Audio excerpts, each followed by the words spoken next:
Okay, we are now going to discuss how to put in the address information. And this is extremely important when it comes to billing or creating your ticket. And you'll see you have two sections here. You have a billing section and you have a shipping section. So we definitely always need to get the billing information first. So for our testing purposes, go ahead and put in your address when you get to this point in your test screen. And I'm going to put in some information in here.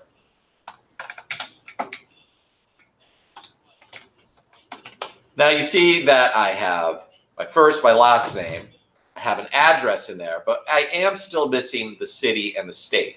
Now this is easy to fix. You just put in the zip code, click Bill Zip.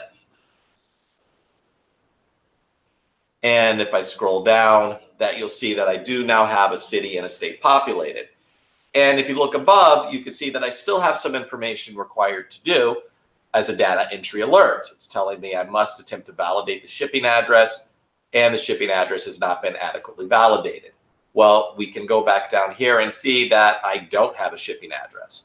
So if the shipping and the billing are the same, simply click Copy Bill.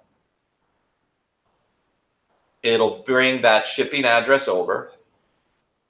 And there's one last thing. We have to get the address validated. So I'm going to click Validate Address, and it's going to give me a score. So when you click Validate Address, you're going to get a score between 0 and 100. Now this address is coming up 100. Any score above 85 is considered a valid address. Now, if you happen to get a score below 85, for instance, let's change this here. Let's make it 60 North 4th Street. Now let's validate the address. And I'm getting a score of 0. Well, we know that this is an error on our end. It should be 600 North 4th Street. A lot of the errors that we get are from input errors from the agent. But there are times that the address is correct. The customer has given it to you. It just isn't populating with a score above 85. Well, in our instance, I can go ahead and fix that. Put a 0 back in, click Validate Address, and I have a score of 100.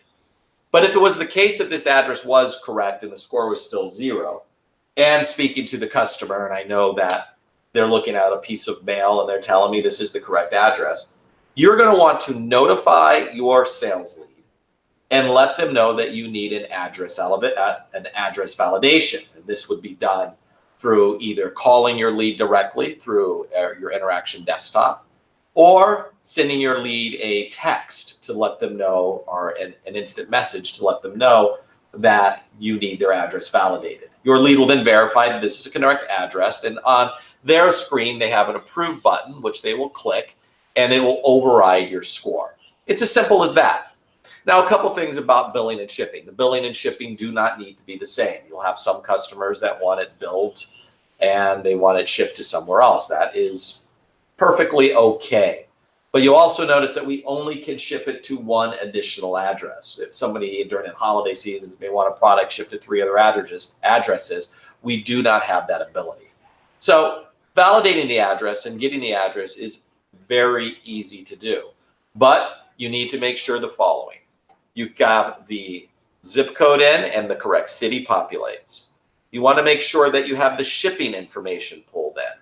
You do that by simply clicking Copy Bill. Then validate the address. You now know what to do if your score is lower than 85. You're going to want to verify it with your customer. And if you misspelled something, definitely go ahead and fix it and validate it again. And if you didn't, that you have some information in there and it's absolutely correct, you want to contact your lead and let them know that you need your address validated. All right, let's get to our next section.